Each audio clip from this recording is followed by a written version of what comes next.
یقین کے 3 مرحلے بزرگوں کو یاد ہوں گے، جوانوں کے لیے عرض کر رہا ہوں۔ علم الیقین، بولیے عین الیقین اور حق الیقین۔ علم الیقین، عین الیقین، حق الیقین۔ علم الیقین، عین الیقین، حق الیقین۔ فرق تینوں میں سننا پسند کریں گے؟ علم الیقین وہ ہے جہاں پہ علم دلیل کے ساتھ ہو۔ آگ، آپ نے آگ دیکھی نہیں لیکن دھواں دیکھ کے آپ کو علم ہو گیا کہ آگ ہے۔ دھوئیں کو دیکھ کے آپ نے فیصلہ کیا کہ آگ لگی ہوئی ہے، یہ کہلاتا ہے علم الیقین۔ اور جب آگ آنکھوں سے دیکھ لی یہ ہو گیا عین الیقین۔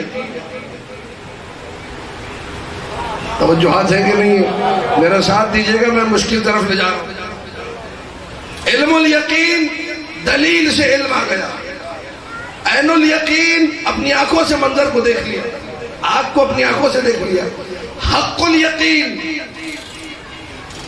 آگ پہ چلنے لگے۔ اگر میں آگ کے ماتم کی مثال دوں کسی کو برا تو نہیں لگے گا؟ ایک وہ گلی کے کونے پہ کھڑا ہوا کہ جی آگے خندق کھدی ہوئی ہے، اس کو دھواں نظر آ رہا ہے، یہ علم الیقین والا ہے۔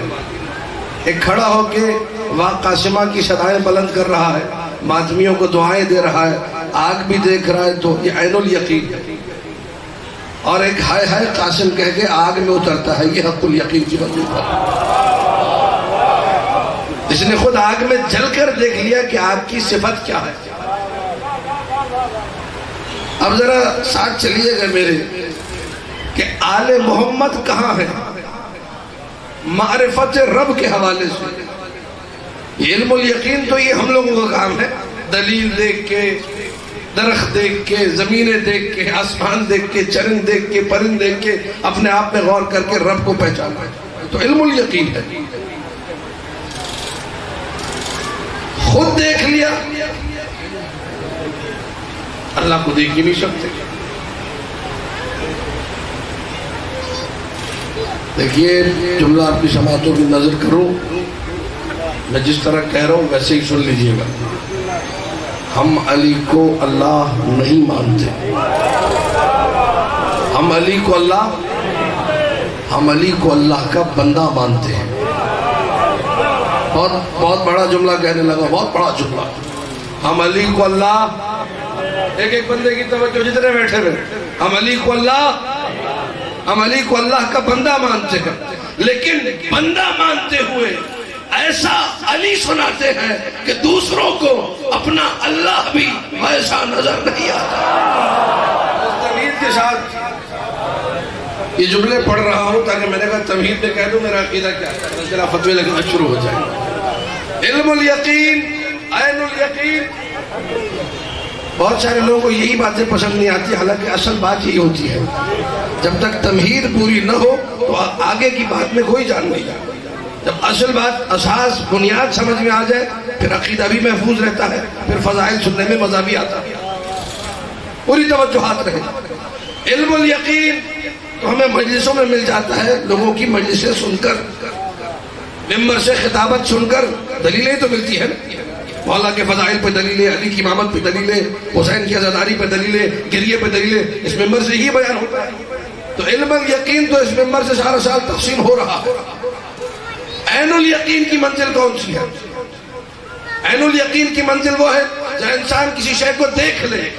اللہ کے لیے علم الیقین تو ممکن ہے، عین الیقین ممکن نہیں ہے۔ کیوں ممکن نہیں ہے؟ کیونکہ ہم ہیں ممکن الوجود، ہم رکھتے جسم، جسم میں ایک دھڑ ہے اور ایک سر ہے، سر میں ہے آنکھیں، آنکھوں سے دیکھا جاتا ہے، اور جسے دیکھا جائے وہ اللہ ہوتا ہی نہیں ہے۔ بڑی توجہ، بڑی توجہ۔ اللہ کو ان آنکھوں سے دیکھنا تو ممکن ہی نہیں۔ پوری توجہ، پوری توجہ۔ حق الیقین کیا ہے؟ آگ میں اتر کے، آگ میں اتر کے آگ بن کر دیکھو، آگ میں جل کر دیکھو. اب اللہ کا کوئی جسم تو ہے نہیں. توجہ توجہ. میں بہت آہستہ آہستہ آج کی مجلس پڑھوں گا کیونکہ مشکل مجلس ہے اور کوئی بھی کہیں بھی سلپ ہو جائے گا تو میری گردن پہ آئے گا. توجہ چاروں, بڑی توجہ. علم الیقین اللہ کے حوالے سے ممکن.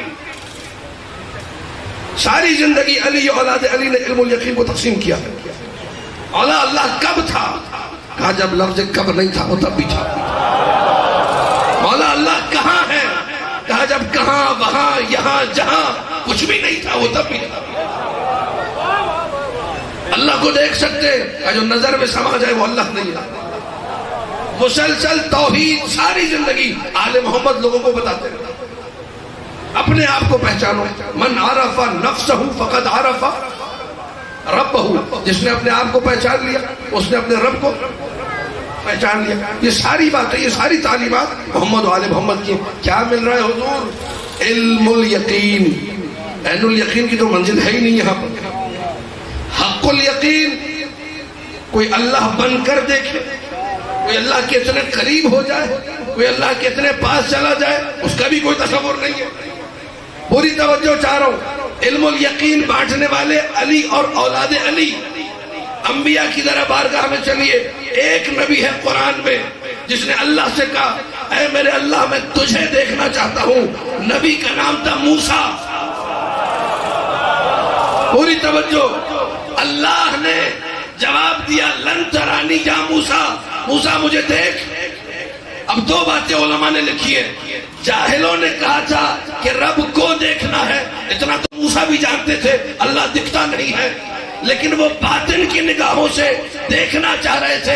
اگر موسیٰ چاہ رہے تھے اور اگر موسیٰ اپنی طرف سے نہیں کہہ رہے تھے, بنی اسرائیل والوں کی طرف سے کہہ رہے تھے, تو اللہ ہی کو دیکھنا چاہ رہے تھے. جو بھی تھا پروردگار نے کہہ دیا. اگر بنی اسرائیل والوں کی طرف سے لن ترانی نہیں دیکھ سکتے, اگر موسیٰ باطن کے ذریعے کہہ رہے ہیں کہ پروردگار تجھے دیکھنا چاہتا ہوں, تو بھی اللہ کہہ رہا ہے لن ترانی, مجھے کبھی نہیں دیکھ سکتے. یہ موسیٰ ہے, اللہ کا نبی ہے, اولو العزم پیغمبر ہے, کلیم اللہ ہے, نجی اللہ ہے, طور پہ کھڑے ہو کر رب سے گھنٹوں راز و نیاز کرنے والا ہے. لن ترانی یا موسیٰ, موسیٰ مجھے نہیں دیکھ سکتے. اور وہ علی ہے, لم اعبد ربن لم ارہو, میں علی میں نے اس رب کی عبادت ہی نہیں کی جسے دیکھا نہ ہو. اللہ اکبر. علی کے علاوہ جملہ کسی میں کہنے کی جرأت ہی نہیں. بڑی محبت آپ کی, جزاک اللہ, ممنون ممنون و متشکر, بڑی محبت. علی کے علاوہ یہ کسی میں کہنے کی جرأت ہی, میں نے کبھی ایسے رب کی عبادت ہی نہیں کی جسے میں نے دیکھا. یہ ہے عین الیقین. لیکن یہ وہ والا عین الیقین ہے جو علی کہہ رہے ہیں. وَلَكِنْ رَأَتْهُ الْقُلُوبُ, دل نے دیکھا, آنکھوں میں تو اللہ تھا نہیں. پوری توجہ. حق الیقین کیا ہے؟ علی کو اللہ نہیں مانتے, اللہ کا بندہ مانتا. بندہ مانتے ہوئے ایسا علی سناتے ہیں کہ دوسروں کو اپنا اللہ بھی ویسا نظر. یہ جملہ کان میں رس گھولتا رہے گا تو میری گفتگو سمجھ میں آتی ہے. علم الیقین وہ ہمیں دے دیتے ہیں, جاؤ علم الیقین خیرات میں دیتا. عین الیقین, علی نے اس رب کی عبادت ہی نہیں کی اسے دیکھا نہ ہو. حق الیقین, حق الیقین سن رہے, ہمت ہے پڑھ دوں پھر ایک بلند صلوات پڑھ دیجئے. اللہم صلی علی محمد و آل محمد. اللہ اکبر. حق الیقین. حق الیقین کیا ہے؟ جو میں نے مثال دی تھی. مثال کی برائی یہ ہے کہ جہاں بات کو سمجھاتی ہے وہاں بات کو بگاڑ بھی دیتی ہے. ایک خوبی ہے کہ کچھ چیزیں اچھے سے سمجھ میں آ جاتی ہیں, اور برائی ہے کہ کچھ گڑبڑ بھی ہو جاتی ہے. لہذا آپ گڑبڑوں سے دور رہیے گا اور حسن کے قریب رہیے گا. خوبی کو لے لیجئے گا, محبت علی کو پروان چڑھائیے گا. علم الیقین ان کے پاس,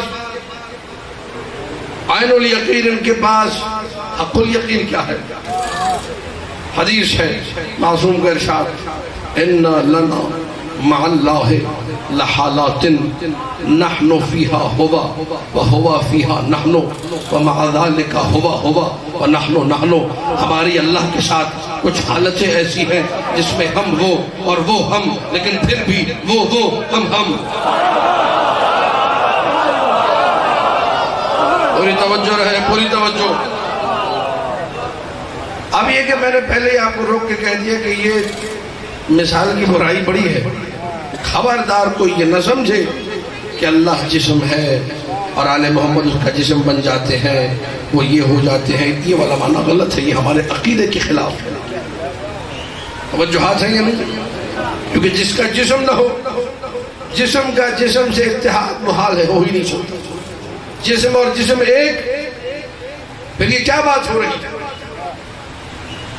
پھر حدیث پڑھ رہا ہوں ان لنا، اقول یقین بیان کر رہا ہوں، مع اللہ لحالات، بے شک ہماری اللہ کے ساتھ کچھ کیفیتیں ایسی ہیں. توجہ.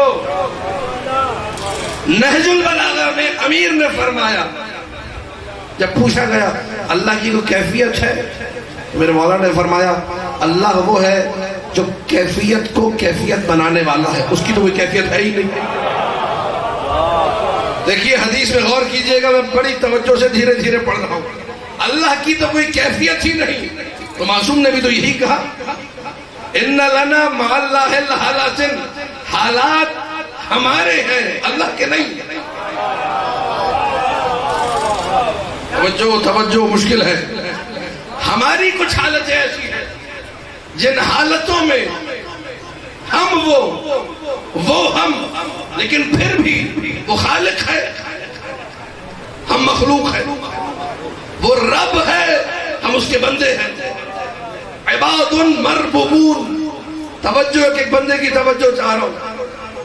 اگر حالتیں سمجھنی ہیں چلو مشکل نہیں ہے. معصومین نے زیارتوں میں وہ خزانے ہمیں دے دیے ہیں جو بڑی سے بڑی بات کو انتہائی آسانی سے سمجھا دیتے ہیں. زیارت جامع کبیرہ پڑھنے والے لوگ بیٹھے ہیں یہاں پر، یہ نہیں جنہوں نے زیارت جامع کبیرہ پڑھی ان کے لیے عرض کر رہا ہوں، جب آپ زیارت جامع کبیرہ پڑھتے ہیں، 10ویں مولا امام علی نقی علیہ السلام نے محمد یہ اسرار کا خزانہ ہمیں عطا کیا ہے. کرشن نگر والوں کی نظر ایک جملہ کر رہا ہوں، رک کر قدر کیجئے گا اس جملے کی. میرے استاد محترم جنہوں نے ساری زندگی علم حدیث پڑھتے ہوئے گزار دی، کمر جھک گئی، زندہ ہے آج بھی.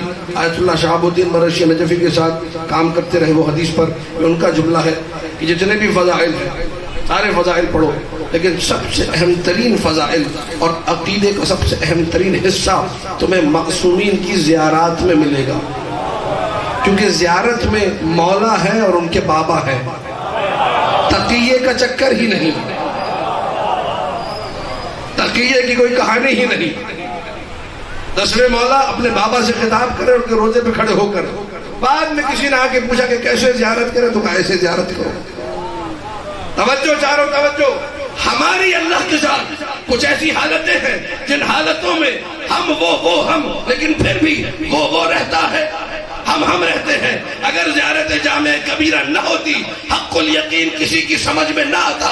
10ویں مولا نے سلام کرتے ہوئے اپنے اجداد سے یہ کہا من احبکم فقد احب اللہ ومن ابغضکم فقد ابغض اللہ.